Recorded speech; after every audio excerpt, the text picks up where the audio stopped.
Nous allons vous expliquer pourquoi vérifier la présence d'obstructions et comment procéder. Starlink nécessite une vue dégagée du ciel pour suivre activement les satellites situés en orbite et communiquer avec eux. Tout ce qui se trouve dans la visée de votre Starlink peut entraver sa capacité à communiquer avec le réseau satellite, comme les bâtiments et les arbres à proximité.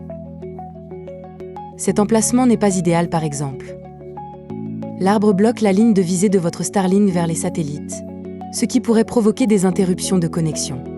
En revanche, cet emplacement-ci est bien dégagé, votre Starlink pourra donc se connecter aux satellites sans coupure ni interruption. Avant de configurer votre Starlink, vous pouvez utiliser l'application Starlink pour vérifier les obstructions à l'emplacement souhaité en accédant à l'outil Vérifier la présence d'obstructions. Positionnez votre téléphone à l'emplacement exact où vous prévoyez d'installer votre Starlink et déplacez l'appareil photo pour scanner le ciel dans la ligne de visée du Starlink. Après analyse, l'application affichera les obstructions et vous indiquera si l'emplacement est idéal pour y installer votre Starlink.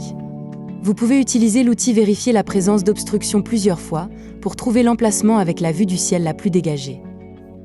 Si nécessaire, vous pouvez acheter des kits de montage et des longueurs de câbles différentes dans la boutique Starlink pour vous aider à déplacer votre Starlink et éviter les obstructions. Une fois installé, Starlink collectera des données pour créer une carte des obstructions dans sa ligne de visée. Ce processus peut prendre environ 12 heures et la carte d'obstruction continuera à se remplir au fil du temps. Si votre Starlink est partiellement obstrué, l'application vous indiquera à quelle fréquence il subit des interruptions. Les interruptions seront plus perceptibles lors des appels vidéo et des jeux en ligne. Même de petites obstructions peuvent avoir un impact significatif sur les performances de Starlink, il est donc important de trouver un emplacement avec une vue dégagée du ciel pour éviter les interruptions. Si Starlink est partiellement obstrué, les coupures peuvent tout de même devenir moins fréquentes au fil du temps, car Starlink continuera de collecter des données et d'optimiser sa connexion aux satellites situés en orbite.